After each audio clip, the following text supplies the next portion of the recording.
years ago this week, a small supply ship, the Mayflower, left Plymouth bound for America. 102 people were aboard the tiny vessel in cramped conditions. 2 months later, they touched land at what is now known as Cape Cod.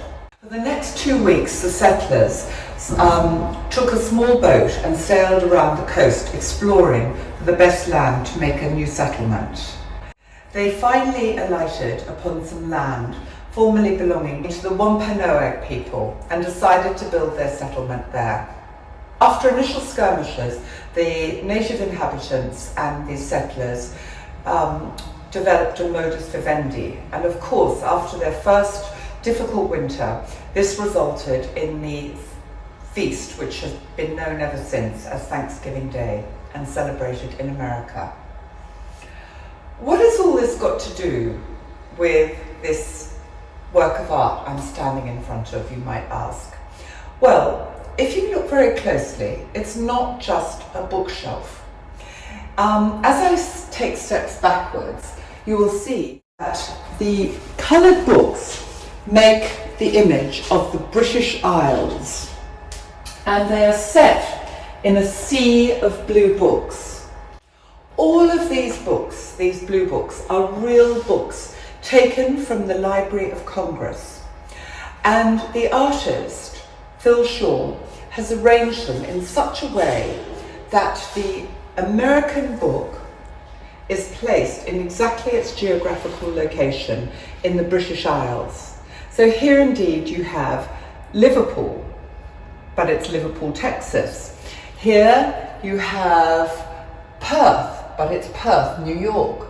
Elgin in Illinois, and so on. All the blue books are real books written about voyages, including the voyage of the Mayflower and those first settlers to America. The idea for this came about when the artist was thinking about the special relationship between Britain and America, and this is what he wrote about his inspiration. It is often said that a special relationship exists between Britain and the United States, that the United Kingdom has a privileged position over other countries in matters of diplomacy, culture, defence and even trade.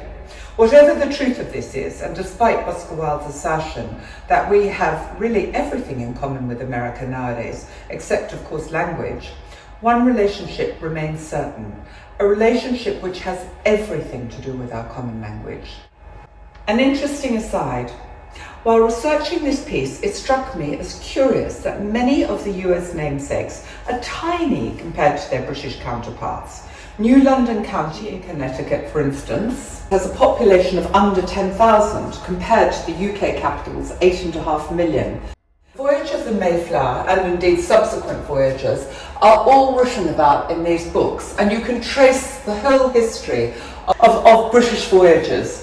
When you read about the early voyage of the Mayflower and how difficult it was, how cramped the conditions, and how, in fact, almost half of those 102 people who were on that original ship died in their first year in America, it does make you think how extraordinary the stories of the people on all these boats in all these crossings from the British Isles to America is. The special relationship was conceived by the British conceptual artist Phil Shaw in 2015 at the behest of the British government. They had previously commissioned him to create a work of art for Britain to give each of the G8 countries, and they were interested in exploring the relationship between America and Britain through his eyes.